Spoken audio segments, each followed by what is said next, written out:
Hello everybody, welcome to our channel. Today I'm gonna show you how to set custom notification sound on your VIVO X300.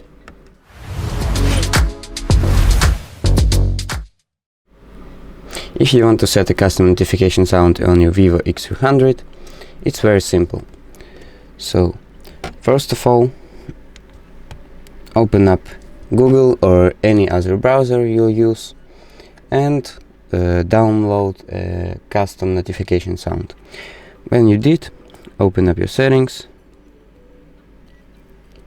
go down here to sounds and vibration, down here to notification ringtone, custom ringtone, and choose from your music. So that's it. Thank you for watching. Subscribe.